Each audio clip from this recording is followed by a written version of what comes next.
So if you're in charge of digital workplace or in general Microsoft 365 in your organization, probably you're already working with the Power Platform or you should be administering, governing it. As everything, it looks fairly simple. In the beginning, when you start working with it, it looks quite like a mountain you have to climb. And then the more you know, well, of course, the more capable you are and confident you are about the how to govern it, how to administer the whole thing, etc.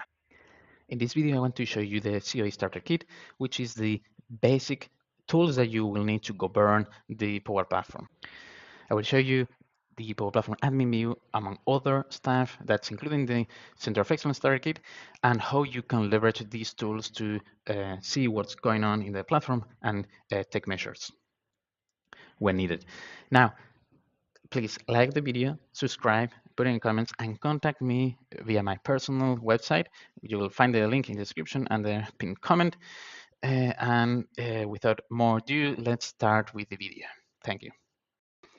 When you install the Power Platform solutions, including the CoE Starter Kit, zip files, more on that by the end of the video, you'll see that there are plenty of applications, among other things, in here. And I want you to just use in the beginning the Power Platform admin view, because here, after you've set up the CoE Starter Kit, of course, this is the application, you'll see almost everything that you need to have a clear idea of the inventory of what's in the platform.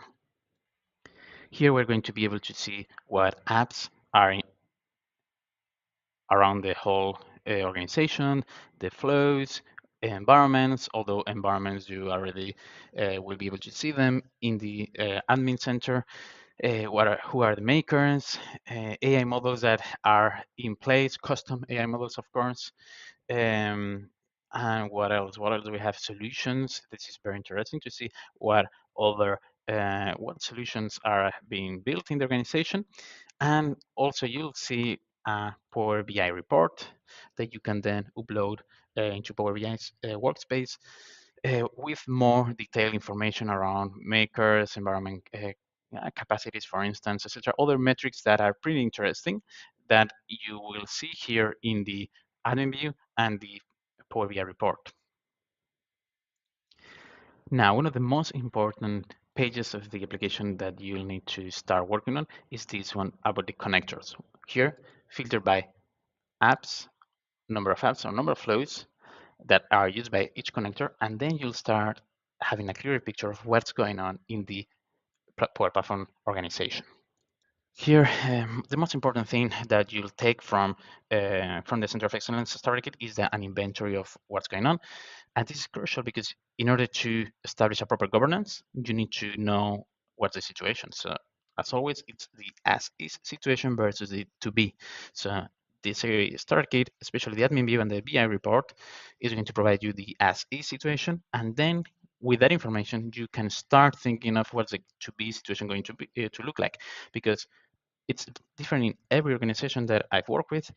What you'll see is that depending on what components are being used, you'll need to adjust your governance model into one or other directions. All right, so now that we have an inventory of what's going on in the organization, all the components that we have, then we can start thinking of what can we do with this information. And there are three main topics that I want to share with you that are, let's say, the pillars of the governance model that you will need to implement in your organization. So first, let's start with security. Here we see with the connectors already our security needs in the organization. How's that? If we filter by apps and flows, so the connectors that the number of apps and flows that are used by each connector in this table, then you are going to have a clear picture of what you need to secure, what connectors you need to enable or disable. Typical examples that we see in lots of organizations is, okay, why are you using the Gmail connector or the Google Sheets or any other services that is not allowed in the IT strategy across the whole organization? So this is the way that we are going to be able to notice what connectors are being used and shouldn't. So inventory connectors means thinking about DLPs, data loss prevention policies. We set them in the Power Platform Admin Center, and that's going to limit or govern which connectors can be used where. More about that If you want to know more about that, let me know in the comments, or just contact me directly, because there's a lot to know about how to set up DLP policies in a proper way. Second, environment strategy. What's that about? Well, looking at the connectors, we are also going to see what are the needs of our organization in terms of solutions that need to be built. And with the Power Platform, solutions are going to be built around other, not only Microsoft 365 ecosystem and Power Platform, but other IT systems such as the CRM, the ERP, etc. Typical example is we notice that a sales guy has built a flow that integrates with Salesforce. And first reaction is going to be, what? Let's disable that, delete the flow. Uh, this cannot be done because integration with Salesforce is mission critical. We need to limit that, etc., etc., etc. Now, normally people don't do things with bad faith. Is that an English word? Like bad intentions in mind? The thing is that what we notice when we start digging and contacting the users who have created those kind of solutions is that they are actually solving real business needs that are bringing a lot of value to the business. And especially around things like the CRM, these guys have been looking at YouTube videos like the ones in this channel to build a solution that's actually solving lots of problems, and maybe saving up time, making sales more effective. That's the blood of the business. We cannot disable that just because it's not what it should be and we don't know what to do. And then when that's your action, actually, the first thing that you're going to have is a lot of pushback from the business. With a reason, because it really is a critical solution. It's not what it should be. It's probably it's not developed as it should be for a mission critical solution, but it's there, and we need to handle that reality with with without ego, and trying to make things right in a way that we don't do harm to anybody. So, looking at the connectors, we're going to see, um, we're going to be thinking about environment strategy. What's environment strategy? Okay, we need to see these kind of solutions, where should they be placed? Mission critical solutions that integrate with CRM, ERP, etc., shouldn't be in the same environments like the default environment, where people are just doing silly, let's say, lighter stuff about handling emails, personal flows, things like that, or smaller things that only affect the department and are not a big deal. We need to separate those in different environments, and the environment strategy is, let's say, the kind of the blueprint that we're going to use to place stuff where it belongs. And third, now we jump to the makers page here. Third is adoption and community and help that we need as global IT. With the makers, we also can makers page. We can also filter by and sort by number of apps and flows. And here's where we're going to see who are the people active as developers, citizen or professional wise. And of course, we want as many professional developers building amazing Lighthouse implementations that are going to be business critical, provide a lot of value. I love those, but lots of staff. Typical example, like I've seen some guys in operations creating a part of desktop flow that is using AI Builder to ingest um, information from invoices and then inputting them manually in the ERP. That's saving a lot of time. And we may not be, let's say, business may not bother us with implementing those kind of solutions, but they are a deal breaker in the end.